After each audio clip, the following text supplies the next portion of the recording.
What if I told you that you have been running on a script you wrote when you were 9 years old? Not metaphorically, like literally. The operating system currently in charge of your relationships, your career, your parking lot strategy. 9-year-old you. The one who thought Lunchables were a complete meal and cried at commercials. Well, our guest today says that 95% of what's playing in your subconscious right now isn't even yours. It's a hand-me-down belief system from a third-grade teacher or an ex or might be your mother-in-law. And here's the part that broke my brain a little. She says the reason you can't hear the universe talking back to you isn't because it went quiet. It's because you keep telling it exactly what you don't want. And it is a very, very good listener. I believe you are personally implicated here because apparently it's going to be impossible to find a parking space is basically a prayer. So if any part of you suspects that the life you're living might be someone else's rough draft, stick around because today we are going to hand you the pen.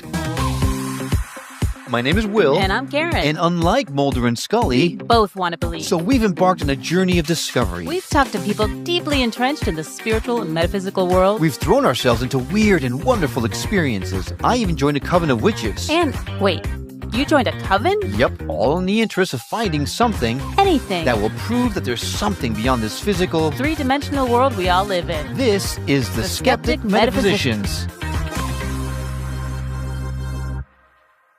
Hey there, I'm Will. And I'm Karen. Welcome back to the Skeptic Metaphysicians, the show that takes spirituality seriously enough to ask the dumb questions that nobody else will. You're welcome. I thought there were no dumb questions. Probably not. Okay. But we're still asking them anyway. Karen, I want you to think about the last time that you tried to change someone. A partner, a family member, a coworker. How'd it go for you? Well, you're still here, so it went pretty well. Well, I guess today has a pretty uncomfortable theory about that. She says you have been so busy trying to edit everyone else's story that you forgot you're holding the pen to your own. Ooh. And not in a bumper sticker kind of way. She means literally, like your thoughts, your words, the energy you're dragging into every room. They're actively writing the script of your life right now in real time, whether you are paying attention or not. Here's the part that got me, though. She says most of us aren't even living our own story. We're living a rough draft that we wrote when we were 9 years old and we never went back to revise it. So if you've ever felt like your life is happening to you instead of by you, and you're ready to stop being a background character in your own existence, boy, do we have the perfect person for you today. Welcome to the show, Brenda Lee Mattausch. How are you doing today? I'm doing great. Thank you for having me. It's a pleasure to have you on the show. Thank you. Especially because I may or may not be, I can neither confirm nor deny that I'm one of those 9-year-olds who wrote the story and never went back to it. So I'm looking forward to writing my own story. See, now I wrote the story, but it veered off into a different path. And then the end result is kind of like yours, but I became a mother, so then you kind of become invisible. So we have two different stories that kind of have a similar situation. Can you help us? Yes, please. Yeah. So, I mean, basically, we're writing our script every moment of every day. Most of the population is just doing it unconsciously.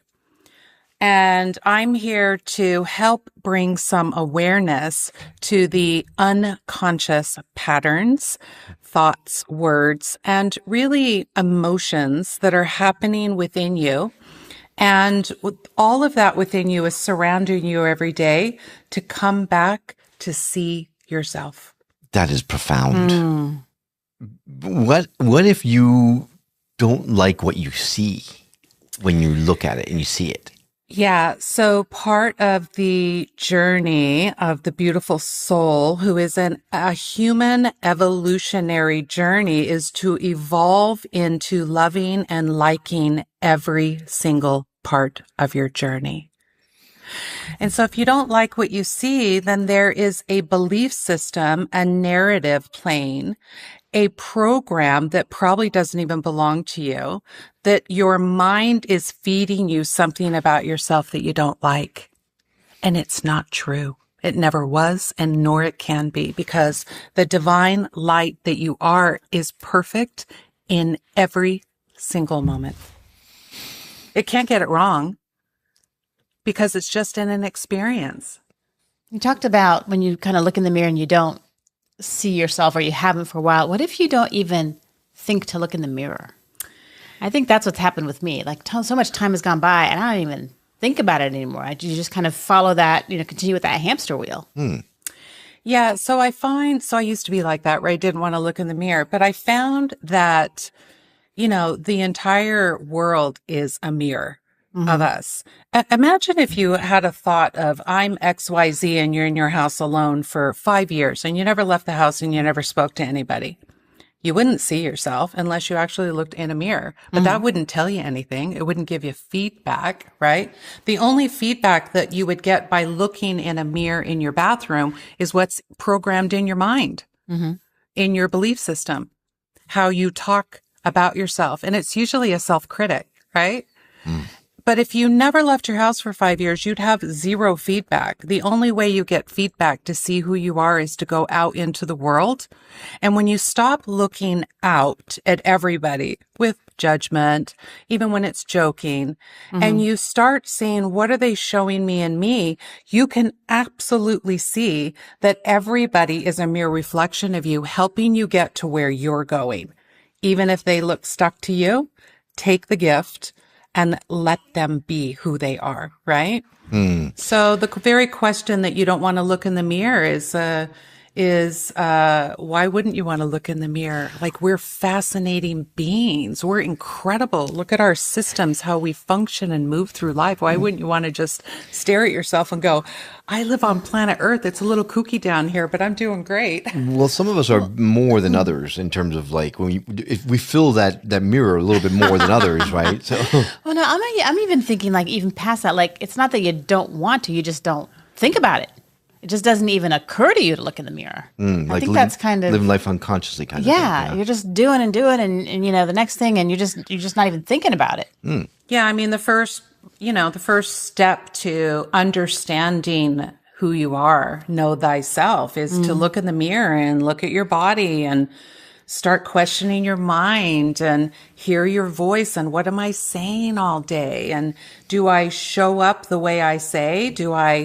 Am I a embodiment of how I live? Is there a glitch in my own system? But yeah, it always starts with us. It has to, because we're here to have self-awareness. The only way we come back to the whole of the creation, the light that's in everything, all that is and ever will be, is to come back to who we are. And then we kind of light the path for the rest of them to know it's okay, right? Some of us are way showers and light workers that go ahead and do the work, right? Yes. However, in the world these days, it's a lot harder to maintain that way shower, light worker mentality, because we are constantly being bombarded by really stupid crap that people are doing out there. And by stupid, I mean, obviously, things that are not in the best interest of all of humanity. Unkindness, hate, Yes. fear-based, So, things divisive. so when you're faced with things like this, how do you, I know you said that it's a mirror to us, right? Where it's a reflection of us that we see in others. How is that possible? If we see others being so unkind, and yet I mean, I hope I'm not unkind like that. So it's hard for me to wrap my head around that. So first of all, you said it's hard Yes. to be a light worker, way shower, do the work. Right there, you wrote your script that it's going to be hard. Ah. See, as you speak it, you are the creator. And if you're the creator and you believe it, then everything you speak creates the next clip in your reality, because everything's coming from within for you to see yourself, right? And so that's the number one thing that I would make sure that I don't say that life is hard and this is hard and that is hard, because you never claim what you don't want. You don't speak into existence what you don't want. That's how much power you have, honestly. Okay. But I go around telling myself I'm the best tennis player ever, and it never happens. Because you don't believe it. Or have a racket. Or a tennis ball.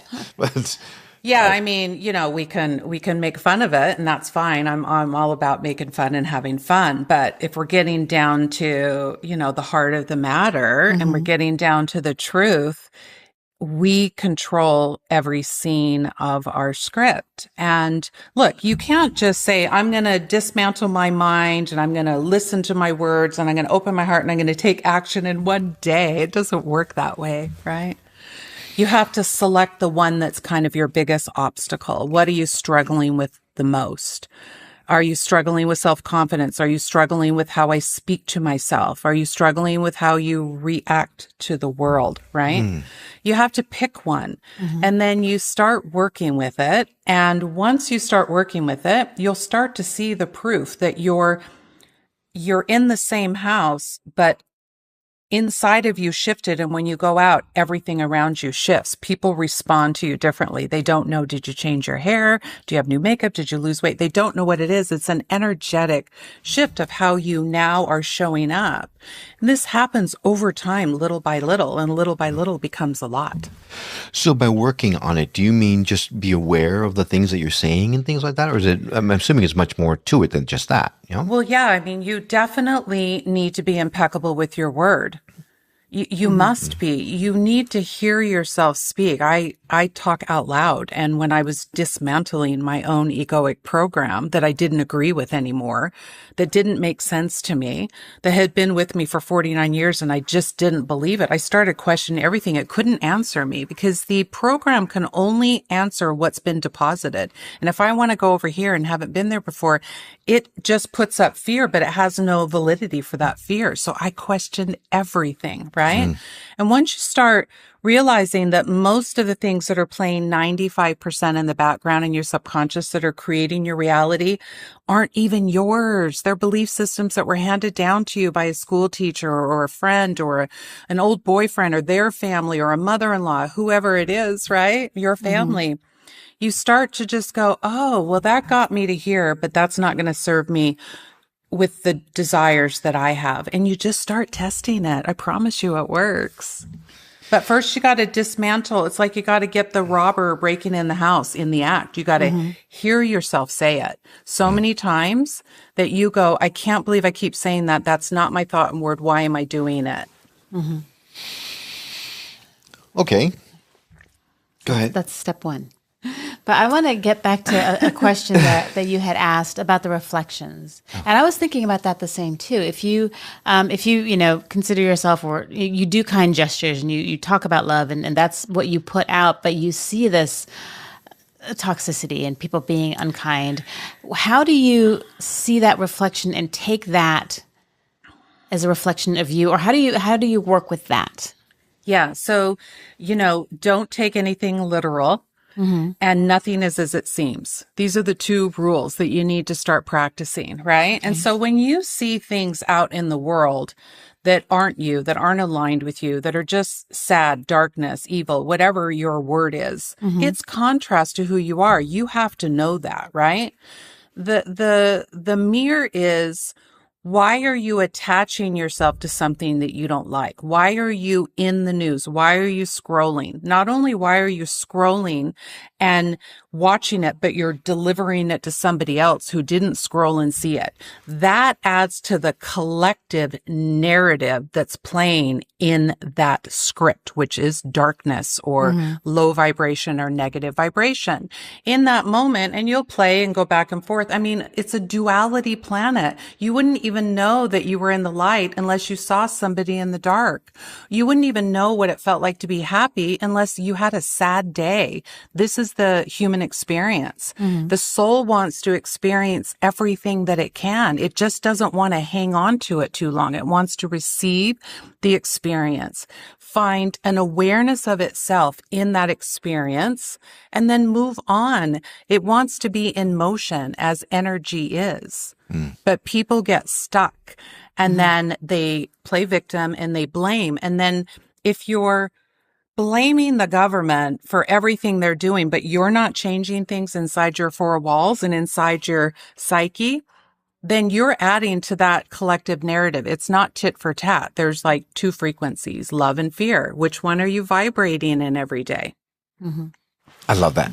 Yeah, I do too. And like for us, we can understand that, and there's things that we can actively do. But I'm thinking, we have a daughter in high school, and she's a freshman in high school, and she has been in private school in like these very small environments that are very well controlled, teachers very involved, and so now she's in this huge public school with just so many kids. It's hard, thousands of kids, and so she comes home.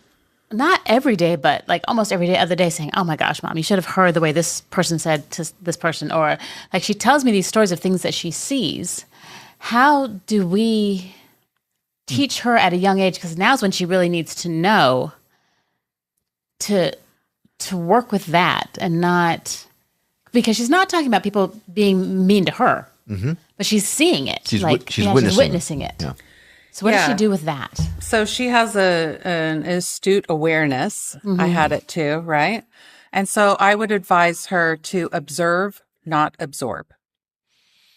Right? If she can learn to observe what she's seeing with all of these kids, which could be quite overwhelming, I'm sure in high school, I wouldn't go back for anything.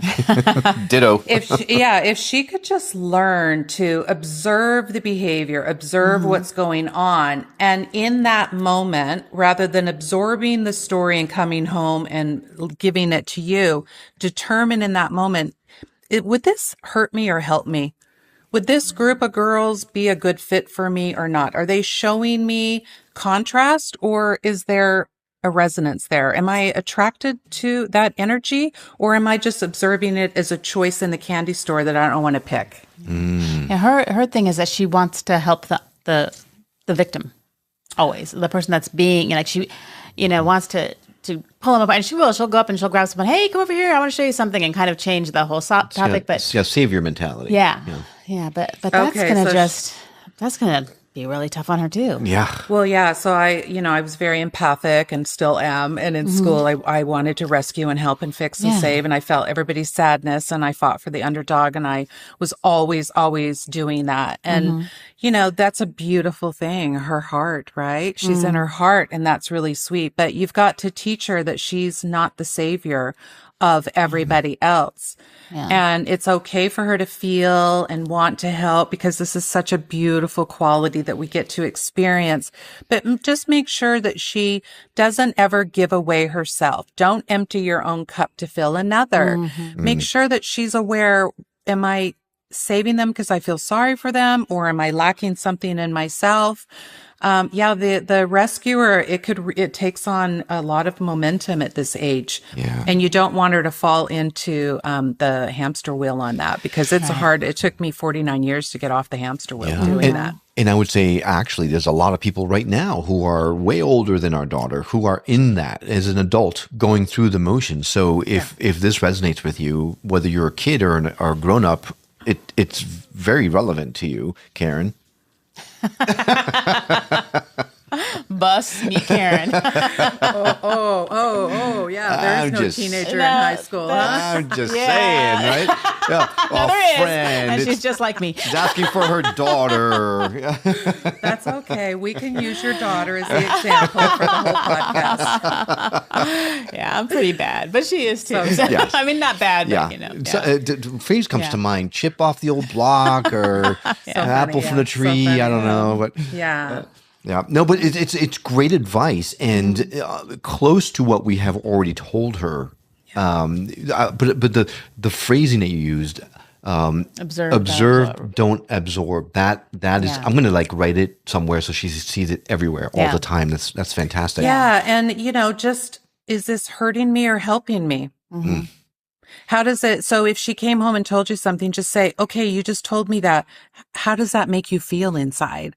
Oh, it made me feel icky. Okay, well, don't attach yourself to things that feel icky. I tell people, just don't deliver me that news. When people that give me something icky, I'm like, if I want the news, I'll watch it. I don't need you to deliver that to me, right? I turned the news off 10 years ago. I have no idea what's going on in the world. It's a really wonderful place to be, right? And people deliver me what I need to know. Well, I think the kitten was actually rescued from the tree. And so what do you say to people that say that this sounds dangerously close to just thinking positive thoughts? Yeah. So, I'm not naive, and it took me a long time to get to the point. But yeah, positivity has a lot to do with it in a sense, but I'm talking truth, right? And my truth won't look like your truth, right? Only you know. But if you have a program playing in the background on repeat, which is patterns and habits, and it's kind of like when you get in your car, you don't think, how am I going to start the car and drive? You're just on autopilot all day. Yeah. You kind of mentioned that earlier, right? That you don't have time to look in the mirror. Look, life is really busy. And that's okay. It's supposed to be for some, right? But the whisper inside, it's a soft sound that only you can hear and feel. And if you're not making space for it throughout the day, you probably won't hear it for a long time. And so it's not about being positive. Certainly, I choose to live a positive life in the light where I see hope for humanity as a collective. But I'm aware that there's stuff out there, and I keep myself informed and protected, but I just don't give it my energy, because whatever you put your energy to, it just amplifies it. That's how powerful you are, right? And I know there's enough people in front of the TV at 6 p.m. every night worrying about what's going on in the world, even though it's been reported the same thing for 14 days in a row. I just don't need to hear things more than 2 minutes and go, okay, I see what's going on. I'm good. Yeah. Right. And so it's not positive. It's living from a place of, do you want to be in denial, or do you want to know what's going on? Yeah, no, I'm a headline reader. That's all I need. I know I'm keep myself apprised of what's going on in the world by reading the headline. But I don't got to dive in any further than that, because it's too much for me anyway. Yeah, that is a great way to live. I've very often talked about how we are here for a reason. We're here to experience everything. We're in a duality planet. The whole thing. We need to have the good with the bad. Everything. It's part of the experience for us. However, how would you suggest, with the world going as fast as it's going, we are moving 1,000,000 miles an hour, how would you suggest being able to monitor yourself all the time? How do you put your feet on the ground and remember to not think that bad thought all the time? Yeah. Well, first, you have to make a commitment to yourself that you really want it. Because if you don't really want it, the mind wins. Because the mind thinks it's protecting you from something out there that's unknown. And I run towards the unknown and change. My mind cannot stop me at this point, right? And so when you commit to yourself, you just start with one thing. And you can just ask your mind, tell me the one thought that you want me to hear all the time. You can start working with it and speaking out loud. And when you hear something that's not yours, you have to catch yourself when you hear it or you say it. And if you took 20 minutes at the beginning of every day, how do I start my day? And you were in silent and you just listened to your thoughts, you would be like, why would I even think that? Because that's playing in the background. So once you start doing that work, you start validating or not validating it. You question it. Where's that thought coming from? Right. How do I know that? Tell me what I don't know. There's no answer, because your mind won't tell you what you don't know, right? And so there's techniques to use to start doing it. And once you do the work, you'll want to do it, because you'll catch yourself saying stuff and thinking stuff all day that don't belong to you. And it'll become a really fun game. It really will. I did it. The game of Risk. So how do you, when we were talking about your soul and then the things that you say to yourself, is it your soul that you have to change how it talks to you, or is it your ego? And if it's your ego, how do you get the two of them on the same channel?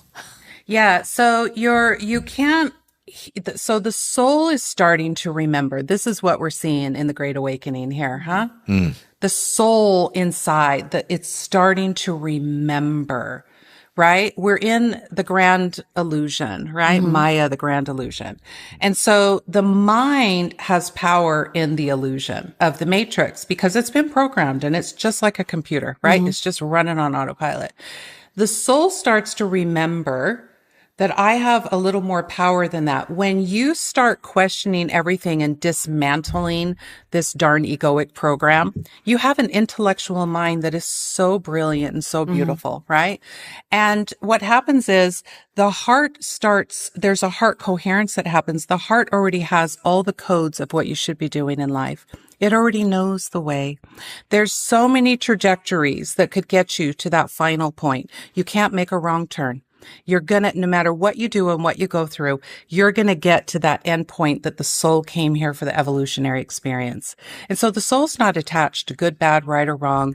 When the soul starts remembering, it will give you pulls and nudges, right? And it's always from love. It's never, ever from criticism. The criticism is the programmed mind thinking that it's protecting you from this unsafe place to go in the unknown, in the void, and try something new. And you've got to break down that program and question everything and say, that's not my thought. Nope, I'm not afraid to do that. You can't tell me what to do. I haven't done it yet. How do you know the outcome? We're not in the future. You can't go back to the past and you cannot jump into the future. In the present moment right here is when you make all the changes, and you make changes through self-awareness. That's the only way you get there. Right? You talk about the heart-mind coherence, right? Is that something that you can feel in your body? Oh, yeah. So how does that feel? What does that feel like exactly?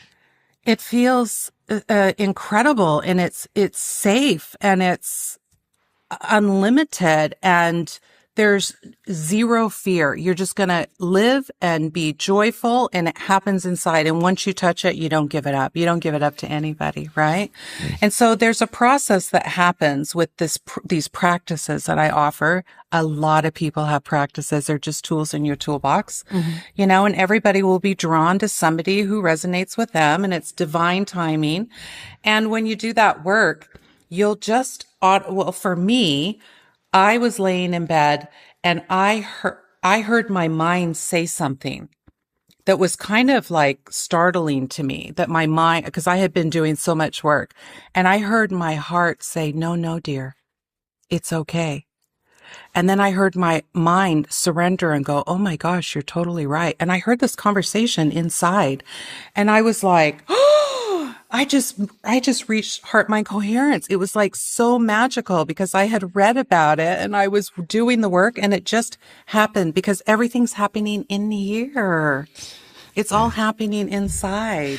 You know, I think I felt that the other day, but it turns out it was just indigestion. Hey, you know, however your heart's trying to talk to you, it might be a little pound of acid reflux. I mean, pay attention to me. Knock, knock, knock, wake up. Yeah, that may or may not be why I carry Tums around. You know, I'm just saying. But, now, you also talk about the quantum field always communicating with us. You say that it's always talking to us, always sending us messages. Why can't I hear it? Yeah, so it's not, you know, sending you messages. It's responding to everything you're putting out. Right? So if you're not holding space to listen to what you're saying, how can you hear what the quantum field is saying, right? If you're tuned into the outer world, which is all the noise and the chaos and the TV and the scrolling and the news and the headlines and all that, then that's all you can hear, because what you put your attention to, you get more. By the way, the quantum field is created by all of us. It's designed to work of our free will. And so it's neutral. It's not mad at anybody. It gives you what you put out. The minute you make a shift, you'll test it. You'll see the proof. It has to appear.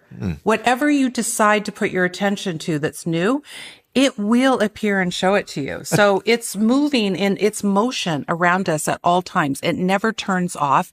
It's absolutely happening in real time. Well, it's interesting. You mentioned that you say that we created, but I was always under the impression that the quantum field was everything and we were just a part of it. Well, we come from the one creation of all. So the way I view life is we are the spark of creation itself. Some people call it God, source, creator, the divine, right? It doesn't matter what it's called and labeled. This is what separates us, is all these labels and words. And I call it this in my religion and my belief system. And all of that is perfect for the person that wants to have that play, that script, right? But I just work with how I see everything for myself. And then obviously I'm in service to share this wisdom with all those that are open to receive it. You know, nobody has to believe anything I say. I say test it.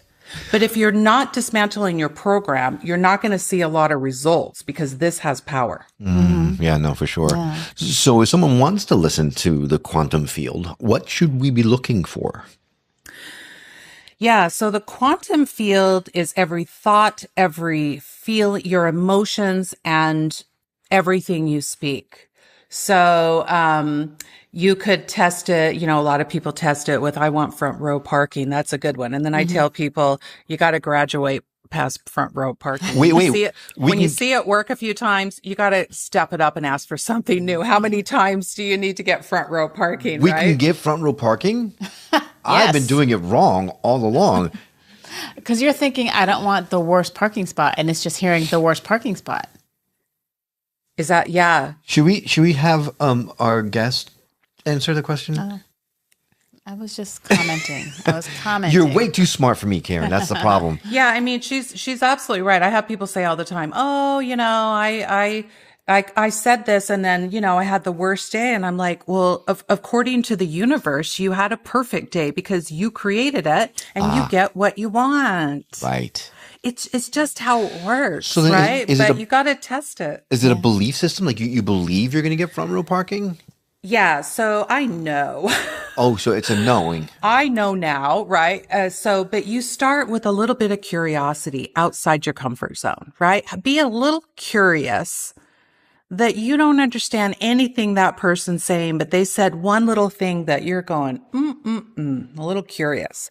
But with that curiosity, you start asking questions. From those questions, you start seeing a little bit of results. That changes your belief system. Once it's happened a few times, you're in the knowing. Now you're claiming. Now you're claiming. You're living from a space of claiming. And yesterday, we got front row parking. Thank you very much. We went to go pick her up, and you're like, it's going to be packed. I'm like, you never know. It's a Tuesday. There's not a lot of people there. We're going to get a spot on the street. Okay, which brings me up to another point on that whole thing. You claimed it. You claimed it. She did, but I said the complete opposite. There's no way, right? So which one? So obviously she won, so she speaks to the quantum field way better than me. So, but the question is, when you have two opposing willingnesses or whatever, how does the quantum field know what to give them? Yeah, so the quantum field is this. It's it's right here. See it, feel it, touch it. It's right here. Okay. It's not this ear in the sky. Don't separate yourself from it. Right? Okay. We are living inside this energy and motion that is the creation itself. And that spark of creation is within you. Now, if there's two of you, you know, it's going to be a play on words. It's going to be on play. Who was driving? Who said it longer? Me. Who was really, but who really believed, like if her energy was like, we're going to get it, that can overpower you, right? So, and by the way, it's not even, I don't even like that word overpower. It's just, if you don't start witnessing yourself as, wow, I said I couldn't get it. Do I do that a lot? Why do I do that? She said we could and we did. Okay, I'm just going to practice, both of us. Let's just practice this. Test it. Test everything I say. I don't listen to anything I say until you test it for yourself, right? Just play in the unlimited field of potential. Right. Yeah. Well, the one thing I am really good at is bending time. You are. Right. So I'm really good at, we got to be there in 10 minutes. It's a 15-minute ride. Right. But yeah, just don't look at the clock. Just believe you're going to get there on time. And inevitably, I think every single time, knock on wood, we get there in time. And you're not like flying down the road. I'm not. I'm just driving regularly. Yeah. Right. Yeah. Okay. So do you believe that you're doing that, or do you know you're doing that now? No, I know. I'm doing it because I've done it plenty enough times. There you go. So if you know you can do that, can you do anything? Because No, that's about it. No, but I mean, you're moving time itself, Yeah, that's pretty big. right? Yeah. Okay, Yeah. so what's a little parking spot? I mean, you're not wrong, right? You got a great point, but it's a big leap for me, only because I've been doing the bending time since I was in my 20s. So it's just, I guess, to your point, it takes a little bit of time getting to the point where you get to get the parking spot. Well, if you don't try and you just say, I'm not, how are you ever going to know? Yeah, you're right. No, you're right. And also, I said earlier, if you know you get the parking spot, why do you keep trying for the parking spot? If you know you can bend time, why don't you just check it off the list and that's on autopilot? That actually is on autopilot. You think you're doing it, but because you know it, it has to come in. Right. No, you're not wrong. Here's the thing. The reason why I'm having a hard time with it is because probably I don't want to be disappointed when I know I'm going to get the parking spot and it's not flipping there. Then Because that's you don't the hard know part. it. That you're testing. No, I know. You're like, I know it, and it's. But you got to test it somehow, right? Well, yeah, but you're not testing your belief. You're testing the universe. Like, if you're really real, give me the parking spot. You're not testing like- the universe. You're testing your own capability. Your own powers. And if you're attached to outcomes and you want XYZ, then you're not in the flow of the duality universe, right? Ooh, now you're speaking my language. Okay, you're talking surrender. You're allowing the universe take you to whatever's best suited for you at that particular point in time. So maybe we just need to walk off the calories from dinner, and that's why we didn't get the parking spot in the front. That you're saying? I mean, it could be a million different things, right? What I'm saying is that if you're going to start your question with skepticism,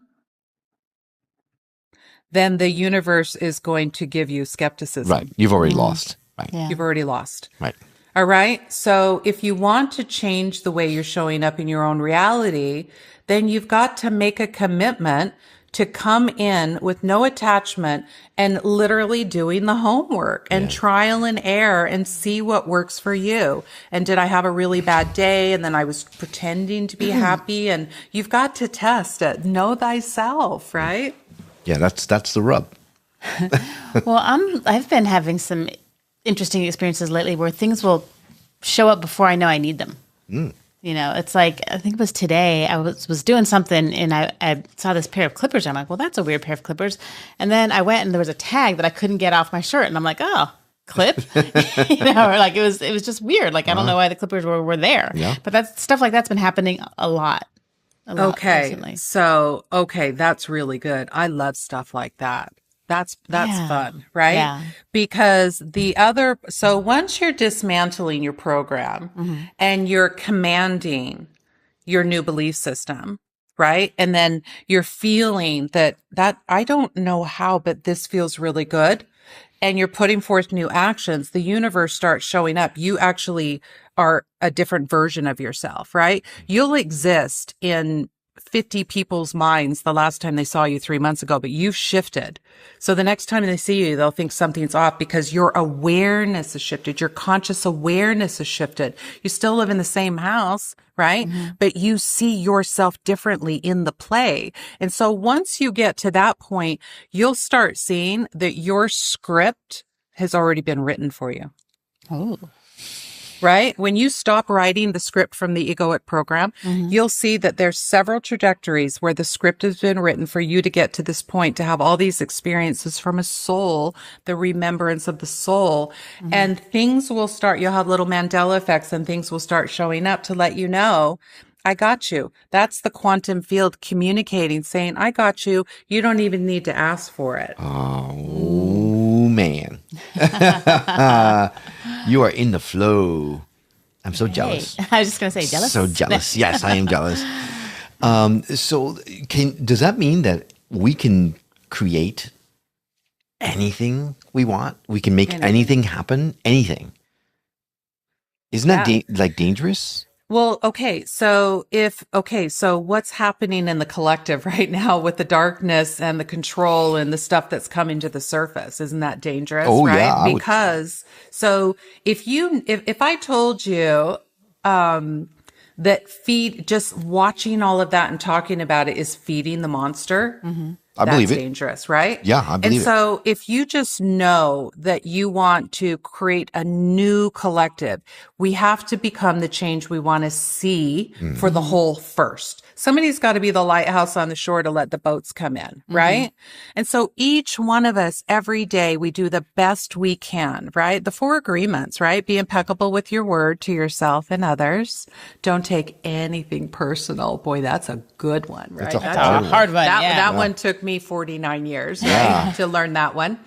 And then don't assume anything about anyone or anything out there. Observe, don't absorb. Right. And 4th, do the best you can every day. Stop criticizing yourself. Stop questioning. Just let the soul have the experience without critiquing it, judging it, and putting it in a box and labeling as right or wrong. The soul just wants to have the experience. And when you're done with that, just turn this way. Say, universe, open up a new trajectory, show me new things. And you have to be present to watch for the beautiful synchronicities and signs. So I'm hearing that our thought processes, our words, they're building our reality. They're creating our reality as we go. The collective consciousness is creating the shared experiences that we're having, that kind of thing. Sometimes that can be hard to accept to someone whose life is less than ideal. Right? When you say to them, you are creating your own reality, and yet this person is experiencing all manner of things that are probably you hate to see anyone experience. How do you talk to them and say and help them to understand that it's them that's creating it? Or could it be that they're not creating it, but someone else did? Because you said we can make anything happen. So could someone else be manifesting that for that person? No, another can manipulate the situation, right? Control and manipulate, but they can't manifest on your behalf, right? And so, yeah, if somebody's really going through it, the problem is I call it a loop. They're in the loop. And if they're having a terrible life and they don't like where they're at, then they're in this loop of playing the victim. Now, some might say rightfully so because it's XYZ. I get all that, right? It's a personal journey for each person, and there's no magic pill, right? And we don't do therapy. We get down to the heart of the matter of the truth. And when somebody's really ready to do the work, we've got to show them how they're playing victim. And yes, you were handed a part as a victim, but do you want to remain a victim? And if you don't change the way you're thinking about your life and you don't change the words and you keep showing up as a victim, the universe loves you. It's going to keep on repeat.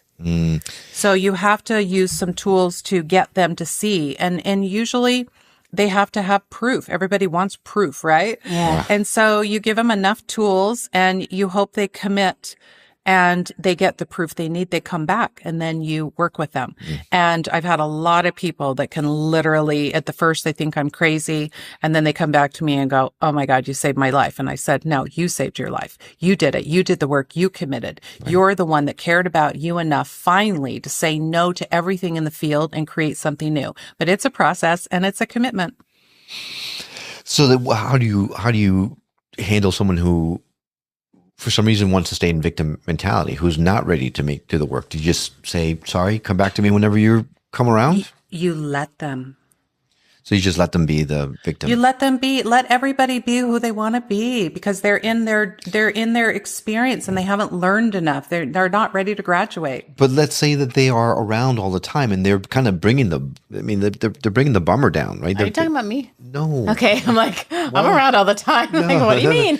No, but someone who's like in your friend group or something like that, or worse, your family, and every time that they're around, they bring the buzz down, right? So. So are you speaking, if you have a friend that's coming into your reality and they're bringing the buzz down, you don't have boundaries. Because you're allowing the buzz to come down.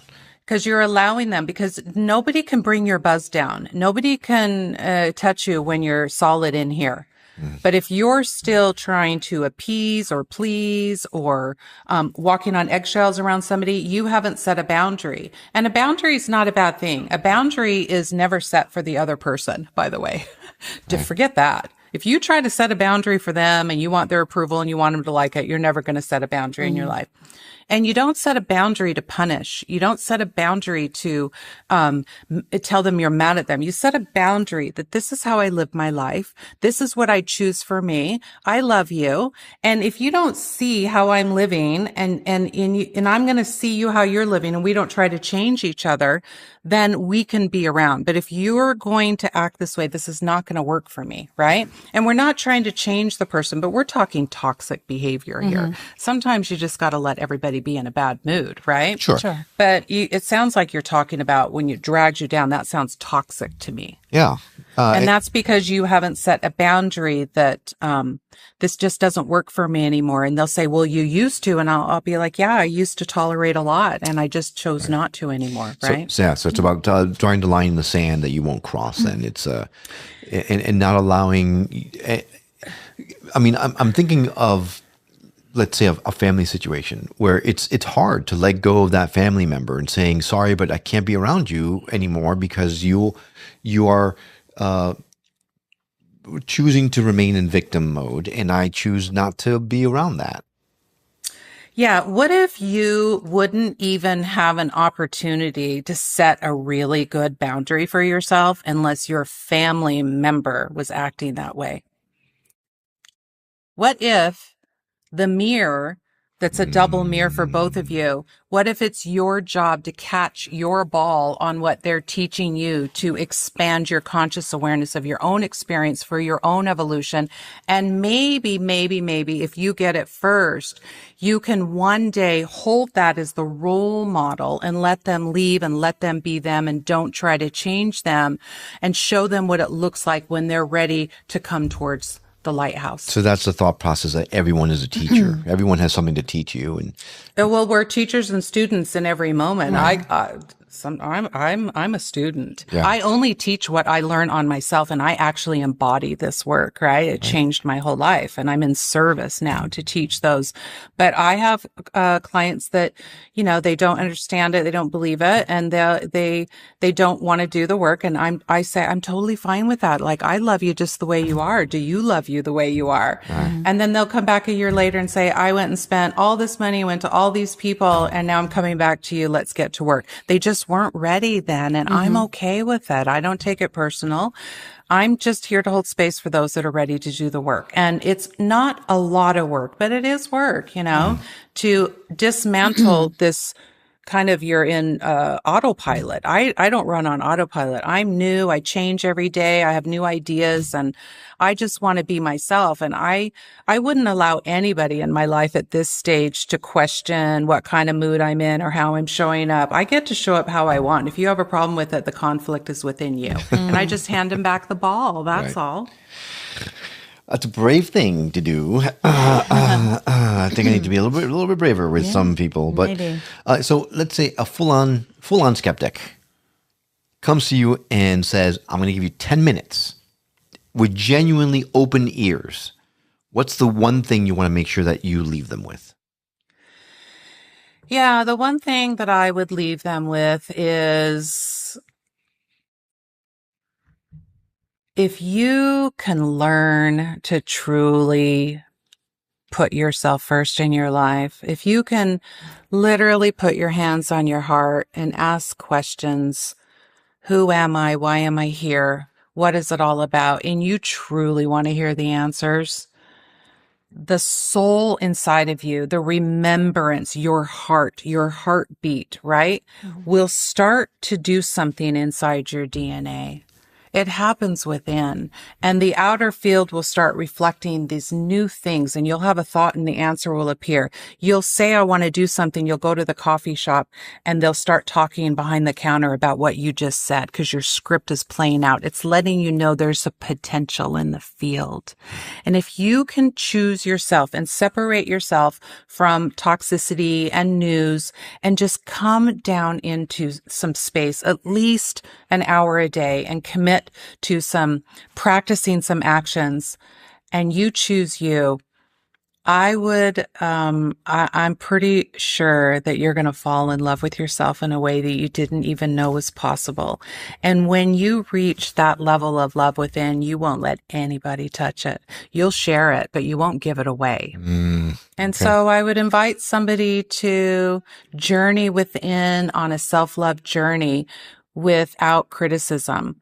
And the outer field is showing up to help you. And so any family members, any friends, there's a soul inside that beautiful being that even though they're not ready, their human is not ready to transform, that soul is beaming wisdom to your soul to help you transform. Wow. Every interaction is happening for you, not to you.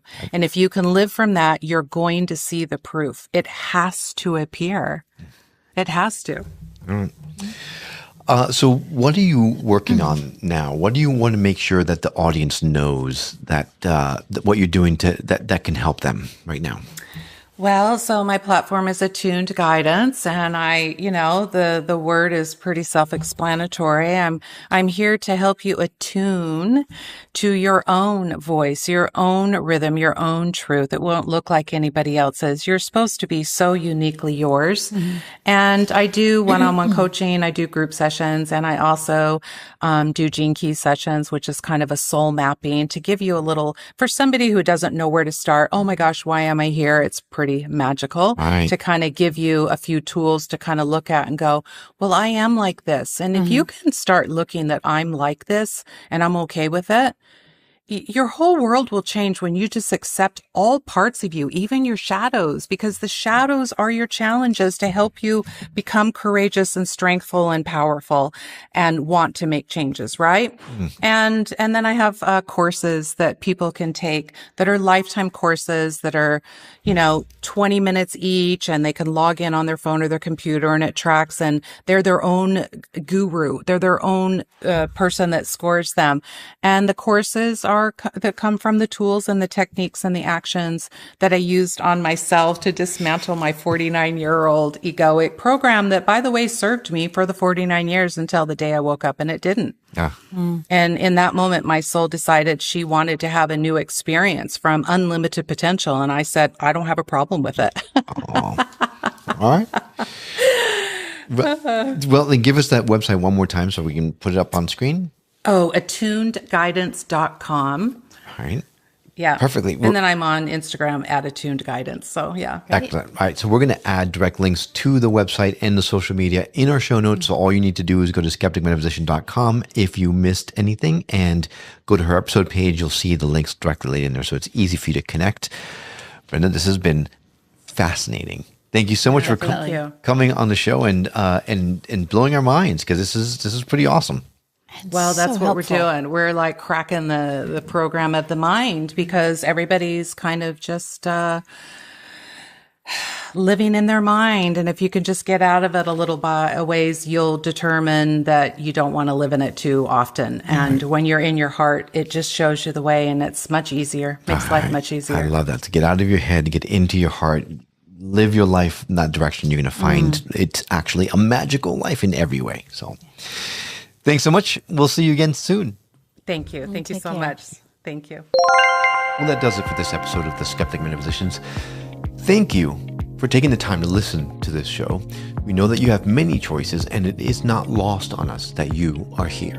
Before you go, I don't know if you've noticed, but high vibe creators like us who share these topics without the need to resort to clickbait or fear-based tactics are truly getting drowned out by those that focus on getting the click. That fear-based algorithm is out of control and making it a lot more difficult to get these messages that raise the consciousness of the planet out into the world. It's becoming harder and harder to be discovered in the sea of voices interested in our space. So if you enjoy what we're doing here, if you learn something from our podcast, or if you'd like to get this podcast ad-free delivered directly to your inbox, then please consider becoming a member of the Skeptic Metaphysicians Premium by going to skepticmetaphysician.com and signing up for our newsletter. There's a link to sign up in the show notes of this episode. If you are already a premium member of this podcast, thank you for your support. And if you're not a member, please consider becoming a patron of our work. If you want real knowledge in a world of fear-based content, it's essential to support those of us out there that are still trying to get them to you without resorting to triggering headlines and thumbnails. As always, thank you for your time and support, and we'll see you on the next episode of the Skeptic Metaphysicians.